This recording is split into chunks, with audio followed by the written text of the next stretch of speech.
नमस्कार मित्रांनो, मी सतीश परब तुमच्या सगळ्यांचं स्वागत करतो। आज आपण इंट्रा ऑप्ट्राची ट्रेडिंग सुरू करणार असतो। खूप छान तयारी केली, पण कदाचित ते नंतर सुरुवात व्हावी असं काहीतरी वर मनात असेल, पण ठीक आहे, अनुभव छान आला। सर्वात महत्त्वाचं मी तो 2400चा जो सीईचा जो ट्रेड होता तो बरोबर 222 रुपयाला घेतलेला होता। ऑर्डर 222ची लावलेली, 222ची ती ऑर्डर मी नंतर बघितलं की ऑर्डरी लागल्या नाही आहेत। ऑर्डर लावल्यानंतर ऑर्डर पंच केल्या आणि मी खूप छान समाधानी होतो, कारण तो 222चा ट्रेड 209ला जाऊन त्याचा स्टॉप लॉससुद्धा 180चा लावला, तो थेट 315 परत गेला आणि मी वरची जो सेल साईड जो होता ना तो 282चा लावला। म्हणजे 222ला ऑर्डर लागली असते आणि 282ला बाहेर पडणार असतो आपण। एक जवळपास 60 अंकाचा आपल्याला तो ट्रेड मला हवा होता आणि 5 लॉटच्या हिशोबाने आज प्रत्येकाच्या अकाउंटला 3-3 हजार रुपये प्रॉफिट झाला असता। सुरुवात खूप छान झाली असती, पण कुठेतरी टेक्निकली कमी पडलं ह्याचा अर्थ आहे की ही जी ऑप्शन ट्रेडिंग आपण करतो आहे, म्हणजे तुमच्या बिहालवर मी करतो आहे, ही खूप मोठी रिस्क आहे आणि सेबीने याच्यावरती खूप कडक निर्बंध घातले आहेत। आणि त्यानुसार असं होतं की त्यांनी आपल्याला एक सिम कार्ड दिला, जो नंबर मी तुम्हाला दिला होता त्या सिम कार्डवरती फोन करून तुम्ही आम्हाला कन्फर्मेशन द्यायचं असतं किंवा ईमेलवर, जशी आज आपण प्रोसिजर बघितली। पण झालं काय, त्यांनी कार्ड दिलं होतं, कार्ड मी ॲक्टिवेट केलं गॅलरीत जाऊन, त्यांना जे काही KYC होते ते दिले आणि नंतर ते त्यांच्याकडनं एक ईमेल आला। आता एवढे ईमेल येतात ना रोजच्या रोज, प्रत्येकाचं अकाउंट ओपन झालं मेल आला, त्याची KYC कंप्लीट झाली ईमेल आला, त्याचा FNO सेगमेंट ॲक्टिव्ह झालं ईमेल आला, काही पैसे आले काही गेले, जे काय लेजरमध्ये चेंजेस होतील एवढे ईमेल येतात। तर तो ईमेल माझ्याकडनं दुर्लक्षित झाला आणि मग ह्या लोकांनी ॲक्टिवेशन थांबवलं। मी बोललो ठीक आहे, मी विचारलं की अजून ॲक्टिव्ह का नाही झालं, तर नंतर मला ते रिझन 3-4 दिवसांत समजलं आणि त्यानंतर मी परत रिॲक्टिवेशन करायला दिलं। तर ते सांगतात की तुम्हाला जे दिलेलं सिम कार्ड होतं ना ते फॉल्टी आहे, म्हणजे तुमचा नंबर तर ॲक्टिव्ह झाला आहे पण ते कार्ड ॲक्टिवेट नाही होत्या, तर तुम्ही ते कार्ड बदलून घ्या। नॉर्मली असं होतं की एखादं सिम कार्ड खराब झालं तर आपण गॅलरीत जातो, 20-50 रुपये देतो आणि दुसरं सिम कार्ड त्याच नंबरचा घेतो। इथे तसं नव्हतं, इथे कॉर्पोरेट स्कीममधलं ते कार्ड होतं, नंबर होता तो। आणि ह्या नंबरचं वेगळेपण काय तुम्हाला सांगतो बघा, तुम्ही जेवढे माझ्याशी त्या फोनवर बोलाल ट्रेड संदर्भात ते सगळे कॉल रेकॉर्ड होतात आणि ऑटोमॅटिकली सेबीच्या क्लाउडमध्ये जमा होतात सिस्टममध्ये। त्यामुळे ते सामान्य कार्ड नाही आहे की जे मी गॅलरीत जाऊन पटकन ॲक्टिव्ह करेन किंवा काय। सो थोडीशी तांत्रिक अडचण तुम्ही समजून घ्या, पण 4-5 दिवस झाल्यानंतर सगळ्यांमध्ये उत्सुकता होती, मलाही उत्सुकता होती, कारण ते काम करायचं होतं आणि म्हणून मी त्यांच्याकडे काहीतरी मला एक सबस्टिट्यूट द्या म्हणून मी सांगितलं। 2-3 दिवस रिक्वेस्ट केल्यानंतर त्याने सांगितलं ठीक आहे, जोपर्यंत कार्ड ॲक्टिव्ह तुमचं होत नाही आहे तोपर्यंत तुम्ही ईमेलवरती कन्फर्मेशन घ्या। मग कन्फर्मेशन घ्या म्हटल्यानंतर मग त्याच्यात ड्राफ्ट काय असला पाहिजे, नेमकं काय लिहिलं पाहिजे, काय लोकांनी लिहून दिलं पाहिजे वगैरे सगळ्या गोष्टी होत्या। सुरुवातीला तर त्याने असं सांगितलेलं की तुम्ही, कारण ते लोक ईमेलवर घेत नाही, कंटिन्यू फोनवरतीच घेतात, त्यामुळे त्याही लोकांना थोडासा गोंधळ होता। मग ते बोलले की तुम्ही क्लायंटला सांगा की हा ट्रेड घ्यायचा आहे, स्क्रिप्टचं नाव म्हणजे निफ्टी, बँक निफ्टी किंवा स्टॉक जे काय असेल, मग त्याची स्ट्राईक प्राईस, मग त्याचं प्राईस, कुठल्या प्राईजला विकत घ्यायचा, स्टॉप लॉस काय वगैरे सगळं होतं। बोल हे सगळं गोंधळ होणार आहे, थोडंसं काहीतरी सोपं करूनच करा। मग त्यांनी आज ड्राफ्ट पाठवलं होता की तुम्ही फक्त त्यांच्याकडनं एवढंच एक पर्टिक्युलर फक्त ट्रेड टाका आणि त्याची कॉस्ट लिहा, अंदाजे 222 ते 234 जशी मी दिली होती, आणि तो ज्याचा मेल येईल आपल्याला ते क्लायंट कोड टाकून तुम्ही सिस्टममध्ये फिल करा आणि मग ते आपोआप जेव्हा तुम्ही ऑर्डर पंच कराल तेव्हा ते सगळ्यांना लागलेलं असेल। इथपर्यंत सगळं झालं, मी तुम्हाला सर्वांना तो मेल पाठवला, सर्वांनी फटाफट मेल रिप्लाय पण दिलं, कन्फर्मेशन आलं। मी सिस्टमला सगळी ते एक्सेलची सगळ्यांची नावं लिहिली, क्लायंट कोड नंबर आणि नावं, फक्त तो नंबर जो असतो स्क्रिप्टचा नंबर तो फक्त कोडिंग करावा लागतो, घ्यावा लागतो, तोही मी घेतला आणि मी ऑर्डर पंच केली आणि मी खुश झालो की बरोबर 322ला लागली, थोडं 209ला लागले, 22ला लागली 209ला गेल्यावर थोडासा मी नाराज होतो, कारण पहिलाच दिवस होता आणि मला आपल्या सर्व मेंबर्सना पैसा मिळवून द्यायचा होता. आणि जसा तो 222, 224 आणि परत स्पीडने तो 256, 60, 78, 84 गेल्यानंतर मी सेल ऑर्डर मारायला जातो आहे.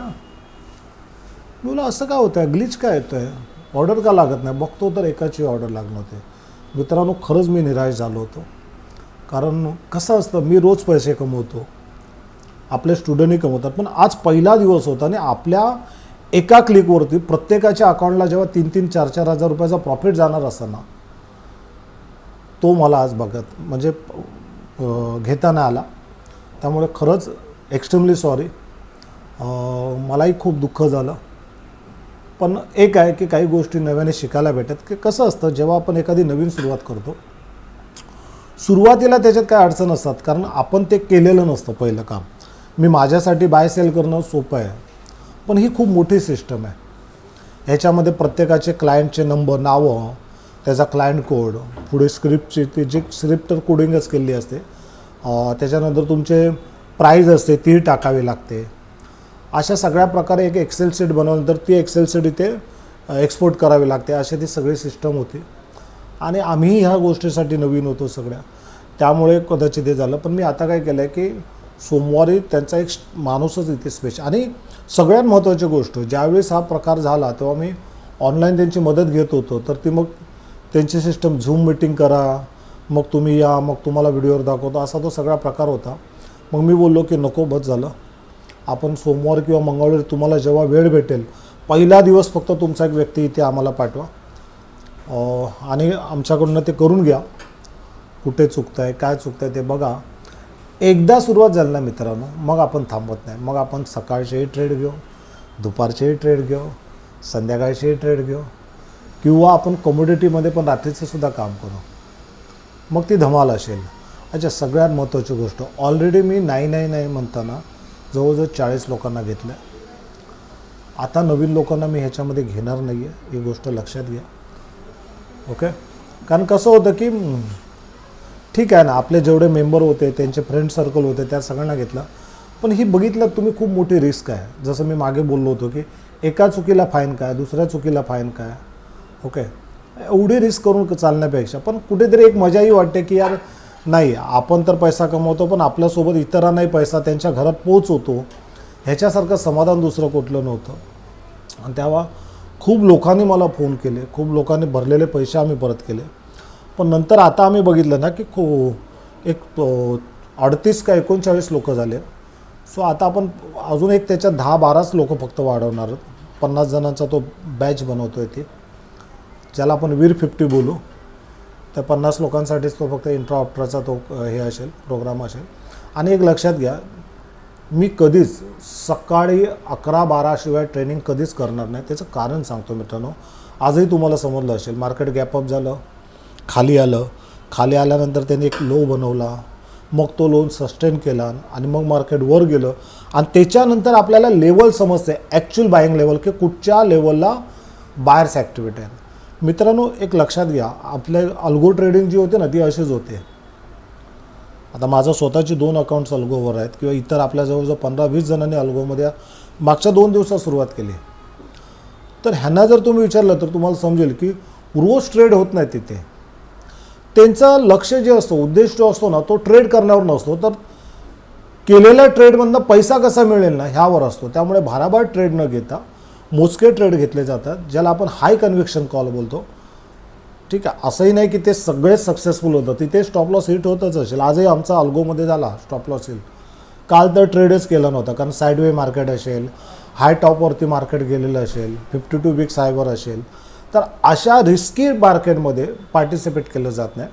जिथे नफ्याची शक्यता खूप जास्त असते, जिथे ट्रेड सक्सेसफुल होण्याची शक्यता जिथे जास्त असते, तिथे ट्रेड घेतला जातो. आणि म्हणून सकाळी 9:30 ते 11, 11:30, 12पर्यंत एकही ट्रेड घेतला जाणार नाही. कारण मार्केटची स्ट्रॅटेजी काय बोलतात, आपल्याला एक स्थिती समजून देत, परिस्थिती समजून देत की मार्केटचा आज मूड काय. तो बेरिश असेल, बुलिश असेल, साईडवेज असेल, बुलिश असेल, तर मग धावत्या गाडीत नाही बसायचं. आपल्याला स्विंग लोचा वाट बघायचे. तुम्हाला माहीत आहे, जेव्हा मी तुम्हाला ड्राफ्ट पाठवलं ना की आपण हा ट्रेड घेतो आहे 24,100चा, तेव्हा तो ट्रेड 278 ते 286च्या दरम्यान होता. 286-82 परत गेलेला. तो 286ला असताना मी लिहिलं होतं की आपण तो 222ला आणि 234ला घेतो आहे. ह्याचा अर्थ काय, आपल्याला चालत्या गाडीत नाही बसायचं आहे, खूप शांत थंड डोक्याने काम करायचं आहे. आणि मग ज्या स्विंगवरनं तो बाहेर निघाला होता ती स्विंग मी पकडण्याचा प्रयत्न करत होतो, 222 आणि 234. आणि मजा बघा मित्रांनो, बरोबर 222ला येऊन थोडासा खाली रिट्रेस आला, लोकांना त्यांनी बाहेर काढला आणि परत वरती. ही मजा असते शांत डोक्याने काम करायचे. सारखे बाय सेल करण्यात अर्थ नाही आहे. कधी कधी तुमचं असंही होईल की अरे मार्केट एवढं चालतं तरी सर घेत नाही मित्रांनो. जेव्हा मार्केट पॅराबोलिकली धावत असतं ना, तेव्हा त्या हाय रिस्क झोनमध्ये कधी जाऊ नका. तो ट्रेडला जरा तरी कूल ऑफ व्हायला द्या. थोडा जरी तो कूल ऑफ झाला, एक स्विंग भेटला आणि तिथे जर तुम्हाला पिन बार किंवा फुल बॉडी कॅन्डल दिसते, तर तिथे बघा, जी गोष्ट मी तुम्हाला शिकवतो ना तीच गोष्ट मी स्वतः इम्प्लिमेंट करतो. असं नाही आहे की मी तुम्हाला वेगळं सांगतो आणि मी स्वतः करताना तुम्हाला आता अनुभवता येईल. आणि ही गोष्ट आपल्याला एक दिवस नाही, एक आठवडा, एक महिना नाही करायची. आता पुढचं वर्ष, 2 वर्ष, 5 वर्ष आपल्याला करायचे आहे. आणि त्यामुळे घाई करूया नको. मी आज घाई करण्याचा माझ्याकडनं प्रयत्न केला, कारण मीच खूप उत्साहित होतो करण्यासाठी. सो मला वाटतं तुमच्या सगळ्यांचं सहकार्य, पाठबळ माझ्यासोबत असेल. मित्रांनो, एक नव्या प्रवासाला आपण निघालो आणि तो प्रवास एक छानशा, कारण कदाचित त्याच्या वरच्याच्याही मनात असेल की आजचं 3,000 नाही, कदाचित 30,000चं प्रॉफिट आपण हकदार असो. ह्याच्यामध्ये आपण BTST ट्रेड पण घेणार आहोत आणि त्याहीसाठी मी तुमच्याकडनं कन्फर्मेशन घेत जाईन दुपारी 2 ते 2:30. तुम्हाला वाटेल की कन्फर्मेशन वगैरे खूप अवघड होतं, काही नाही मित्रांनो. तुम्ही बघितलात ना, फक्त तो जो मेल पाठवतो त्याला टॅग, पिन किंवा एक्नॉलेज करा आणि आजचा जो मेसेज होता तोच लिहायचा आहे, सोपं होऊन जाईल. फोन आला तर प्रश्नच मिटला. ओके, सो तोही मला वाटतं सोमवारपर्यंत चालू व्हायला हवा फोन. पण जो प्रवास असेल तो खूप रोमांचक असेल, थरारक असेल आणि खूप आनंद देणारा असेल. सो तुमच्याप्रमाणे मीही उत्साहित आहे. पण काही गोष्टी ज्या आपल्या हातात नसतात, सो आपण वाट बघूया. सोमवार किंवा मंगळवारी लास्ट आपण या आपल्या नव्या प्रवासाला सुरुवात करूया. तुमच्या सगळ्यांच्या शुभेच्छा, आशीर्वाद, प्रेम, पाठबळे असेच राहो आणि एक चांगला सक्सेसफुल ट्रेडिंग आपण एकत्रित करू, हीच अपेक्षा. धन्यवाद. जय हिंद.